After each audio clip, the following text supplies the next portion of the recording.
So let's say we've screened them out and we're getting down to those candidates that we really want to meet face to face. You've interviewed tens of thousands of people. What makes a good interview? What's an interview process like that works for you? Well, if I had to give just a couple of really high-level keys to interviewing, one would be to prepare relevant questions in advance. So have written questions that you want answers to. And Do you know the two, research on this? no. An interview without a written interview guide has a 50% ability to predict successful candidates. So if you don't have a written interview guide, you should just flip coins and not do the interview at all. Just take the resumes, flip coins, hire the ones that come up heads. Yeah, I think that makes sense to me. And the corollary to having relevant questions prepared in advance is to actually listen to the answers. Yes. So listening is one of the hardest things that we do in interviews. Being quiet enough to listen, and then asking a follow-up question from the answer that the candidate provides. So that you have to remember that every candidate you're interviewing is a professional interviewer at the time that you're meeting them. They've been asked questions and they have prepared answers. So if you really want to understand a person, you have to go beyond their first answer. And you have to get into a fairly deep conversation. Now, we both know about the Brad Smart and his top grading. his top grading, and also all the things that come out of top grading, Yeah. and the Smart Interviewer Guide, and who best hiring practices. There's lots of books there. He recommends a very detailed and intense interview, up to 3 hours per candidate, to understand the candidate. But the more time you spend with candidates before you speak to them, before you make an offer or reject them, the better the chance to understand who they are. And that's what we want to do. We want to hire people for who they are. I also recommend for second and third interviews having a meal Yeah, together. yeah. So let's get to that in a second. Going Yeah. back to what you said before, the first time that I changed jobs in my career, a recruiter took me from my first job to my second job, and his preparation to me for interviewing was, Brad, you should go in and right away the question you should ask is, so tell me about your career path and how you got to the position that you were in. The answer to that is usually about a half an hour long, and then the interview's over. And the interviewer has spent the whole time talking. You haven't said anything. They think you're brilliant because they talked the whole time. Yeah, we're definitely on the same page, because when I'm preparing candidates to interview, that's my number one recommendation, is to get the interviewer talking. Yeah. And that's a great question for the interviewer, because It's all about them. all about them, right? Right. And lots of things get in the way of doing good interviews. I think the biggest problem for small businesses is that they just don't do it very much. Yeah. So it's very hard to get good at it. Well, and the other thing that I talk to clients about is that, and I tell candidates this too on the other side, as much as the candidate wants to get a job, the hiring manager wants to hire someone, right? If I'm a small business owner and I don't have a key person in my organization, that means I'm doing at least two jobs. I want a butt in that seat really bad, right? Mm-hmm. And so what I see business owners doing is making a lot of assumptions. I want to hire this person, right? So I don't want to ask that follow-up question, because if I find out that they really don't know what they're talking about, then I can't hire them. And I really want to hire this person.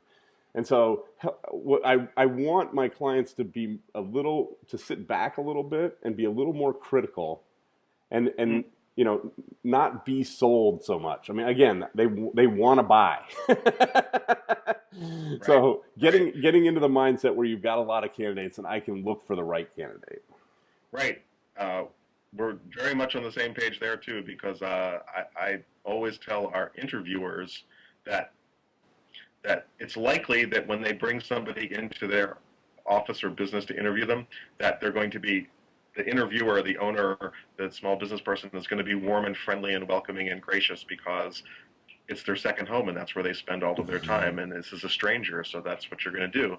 And if you do that and you overdo that, you're not going to be able to learn how that person's able to warm you up. Right. So you're losing an opportunity to learn something about their personality. Yeah. So we have to be much more reserved in our interviewing than we might naturally be in life. I think that's an important aspect of interviewing that most people don't get, and one people should try to practice. Yeah. Well, and I think the other thing that you mentioned that I agree with is, I mean, if this person is going to be your key person, your right-hand person, you're probably going to spend more time with this person than you do with your spouse, right? Would you get married when you talk to someone for 30 minutes or 45 minutes? Oh, even twice. Okay, I'll have 2 half-an-hour interviews, and then I'm going to get married. Yeah, it's true. You really would like to know a lot more about a person. That's why we suggest the meal, Yes. getting to know some other people. That's why we like personality assessments, Yep. behavior profiles, not because we think that they're going to, they should be determinative, that they should be a thumbs up or a thumbs down on whether you hire someone.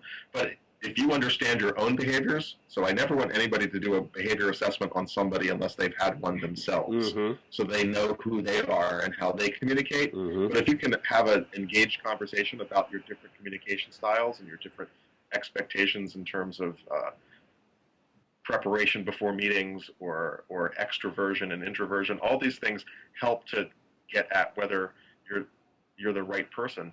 You know, what we want to do is build a recruiting process so that that owner who is so inclined to fall in love with a Yes. candidate when they meet them, that the people that they've been put in front of, that all of them would be able to succeed in the job. Now Yeah.